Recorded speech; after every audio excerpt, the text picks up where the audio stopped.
విజయవాడలో సీఎం చంద్రబాబు మాట్లాడుతున్నారు. ఇప్పుడు లైవ్ చూద్దాం.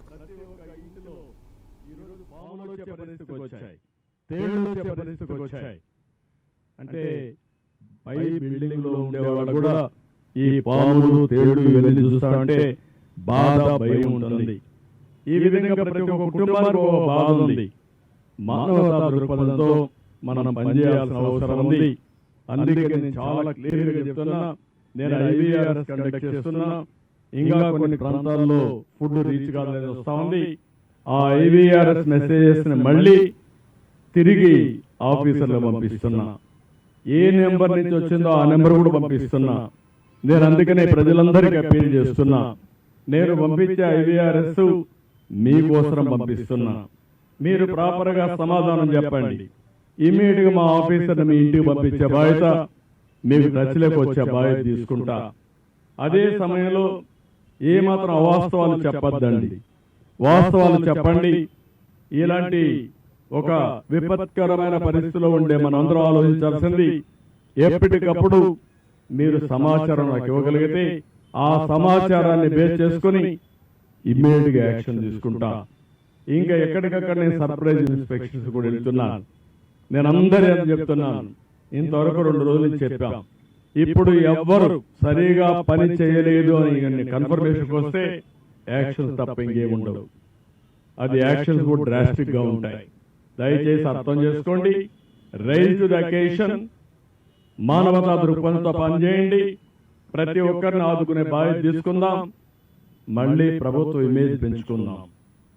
మనం ఉండేది ప్రజల కష్టాల్లో ఉన్నప్పుడు సర్వశక్తులు ఉండి వాళ్ళకి సేవ చేయాల్సిన అవసరం ఉంది. మీనమేషాలు లెక్క చేయడం మాత్రం మంచిది కాదని మరొకసారి విజ్ఞప్తి చేస్తున్నా.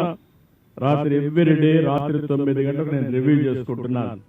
అంతవరకు ఎప్పటికప్పుడు రియల్ టైంలో ఇన్ఫర్మేషన్ పంపిస్తున్నాను కంట్రోల్ రూమ్ నుంచి. ఏదైనా అవసరమైతే ఎక్స్ట్రా ప్రొక్యూర్ చేయడానికి కూడా ఏమీ అనకాడం. Money is not the criteria.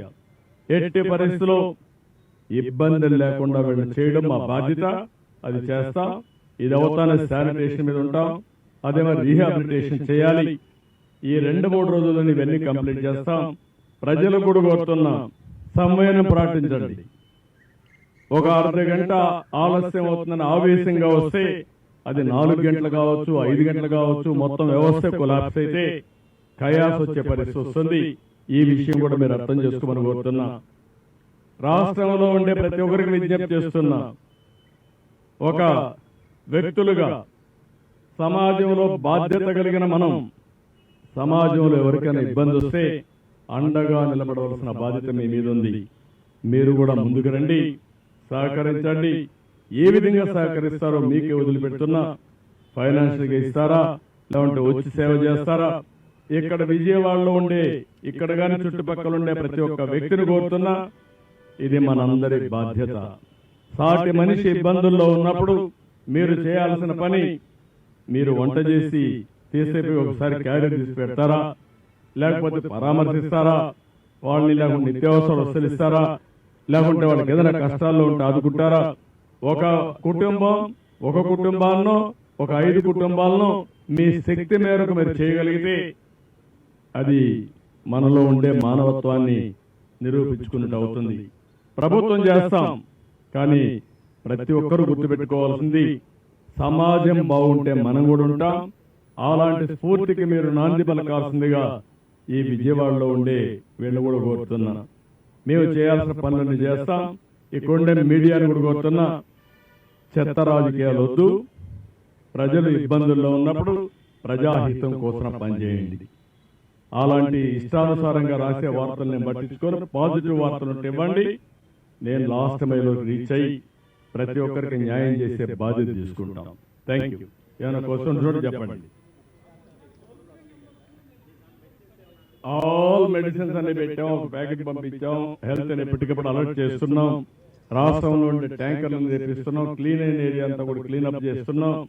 మొత్తం ఏమీ చేయాలనో ఇలాంటి ప్రత్యేకమైన పరిస్థితులు అన్నీ చేస్తాం.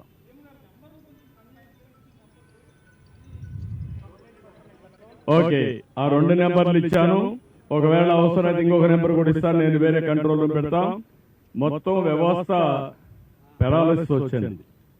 5 సంవత్సరాలు పనిచేయడం మానేశారు. నేను ఇంకా ఏం చేయాలో నాకు కూడా తెలియని పరిస్థితికి వచ్చా ఇప్పుడు.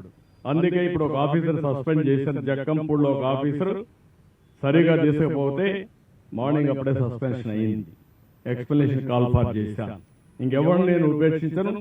మంత్రులు కూడా సరిగా చేసిన పని చేయకపోతే వాళ్ళ పని కూడా చర్యలు తీసుకుంటా. ఎవరన్నా నాకు అవసరం.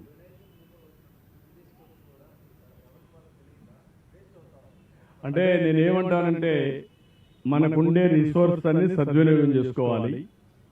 కాస్తో కోస్తో వేస్ట్ అయినా మేము ఏం చేసామంటే అందరికీ రీచ్ కావాలనే ఉద్దేశం చేశాం. వాళ్ళు రీచ్ కావాలంటే వాళ్ళకు ఇబ్బందులు ఉంటాయి. మేము ఒక స్ట్రక్చర్ కానీ సప్లై డిమాండ్ రెండు కూడా చేయడం కోసం చేశాం. నో అని నేనేమంటాను, ఇవి ఇంత పెద్ద ఆర్గనైజేషన్ లో అవన్నీ మనం చేయలేము.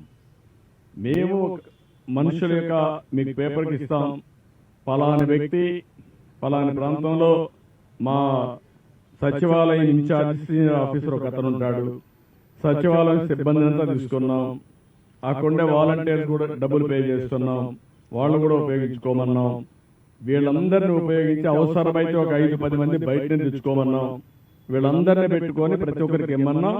ఆ స్టాక్ పాయింట్స్ ఏవైతే సచివాలయం నెంబర్లు మీకు ఇస్తాం, ఆ సచివాలయం నెంబర్లు మీరు పబ్లిసైజ్ చేయండి. అవి పబ్లిసైజ్ చేస్తే ఆటోమేటిక్ ఎవరైతే వస్తారో నేరుగా వాళ్ళని కాంటాక్ట్ చేసి అక్కడికి పంపిస్తారు వెహికల్స్ అవన్నీ.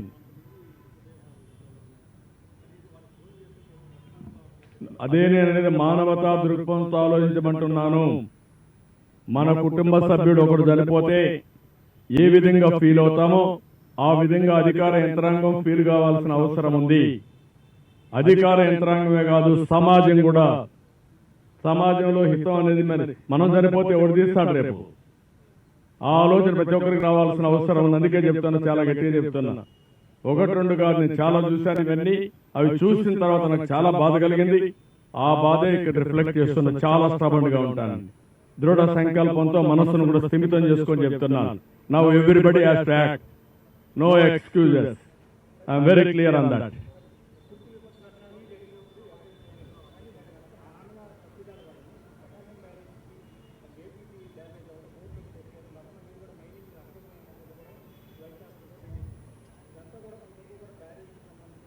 ఇప్పుడు నేను ఏమంటున్నానంటే, మీరు అన్నట్టు కుట్రలు జరుగుతూనే ఉన్నాయి.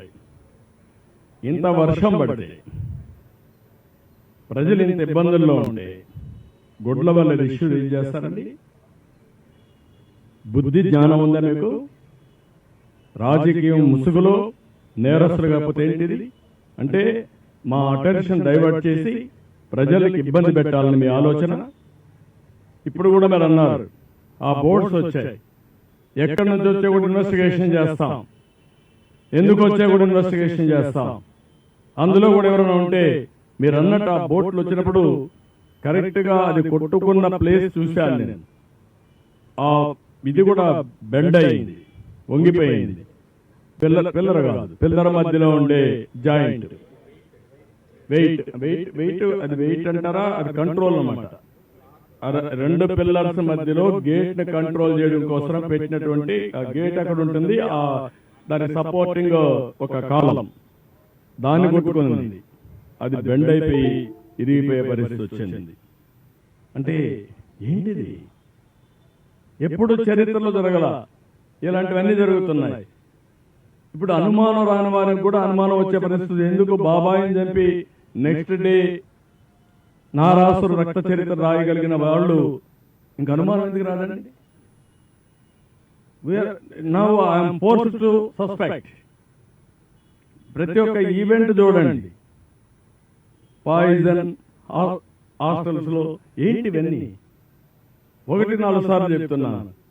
ఇంక అందరిపైన నేను మా వాళ్ళపైన యాక్షన్ తీసుకోండి. ఎందుకంటే ఎక్స్ట్రా కేర్ఫుల్ గా ఉండవలసిన బాధ్యత అధికార యంత్రాంగం పైన ఉంది. ఒకటి జరగకుండా చూసుకోవాలి, ఇలాంటి దుర్మార్గుల నుంచి కాపాడుకుంటూ ముందుకు పోవాలి, విజిలెంట్ గా ఉండాలి. అది కూడా పెట్టాను. ఇప్పుడు అది కూడా అవేర్నెస్ తీసుకొస్తాం. నేను ఎవరు తప్పు జరిగినా, ఏ క్వార్టర్లో తప్పు జరిగినా బాధ్యత మీదే గుర్తుపెట్టుకోండి. నిన్న మొన్న కొంతమంది ఆఫీసర్లు ఇక్కడికి పంపిస్తే సరిగా పని చేయకుండా కొంత ఇది చేసే అది కూడా నా నోటీస్కి వచ్చింది. I'm very clear. We are all here ప్రజాధనాన్ని మనకు శాలరీస్ ఇస్తున్నారు. Public taxpayers money, we are here to do job. అంతేగాని ఇంకొక మాట ఎవరైనా మాట్లాడితే మాత్రం చాలా సీరియస్గా ఉంటుంది.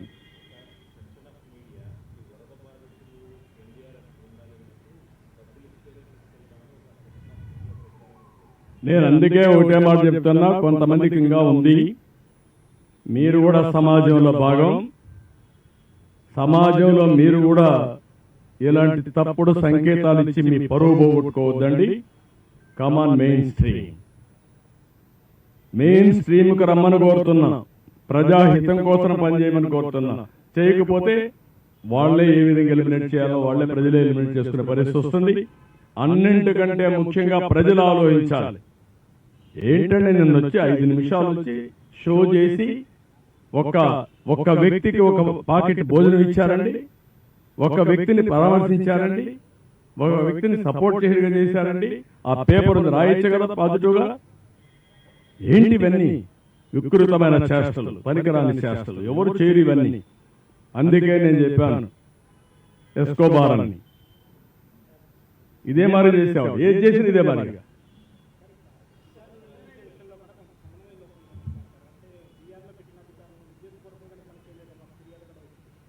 అవి కూడా నేను ఎగ్జామిన్ చేస్తున్నా. ఒకవేళ మా సీనియర్ ఆఫీసర్స్ గుడ్ ఫెయిత్ తో చేస్తుంటే ఆ ఫెయిత్ నిలబెట్టుకోవాల్సిన ఆఫీసర్ అతను. ఒకవేళ గుడ్ ఫెయిత్ తో పెట్టినప్పుడు, బాధ్యత ఇచ్చినప్పుడు, you don't have any excuse. As long as you are in government roles, that is your duty to do government duty. Be clear. ఒకవేళ విఆర్లో పెట్టాడు, సిఎస్ఓ లేదంటే మా డీజీ గారు ఒక ఓవర్లుక్ అయ్యారు, ఓవర్లుక్ అయితే పనిచేయవా నువ్వు? ఏమనుకుంటున్నారు మీరు?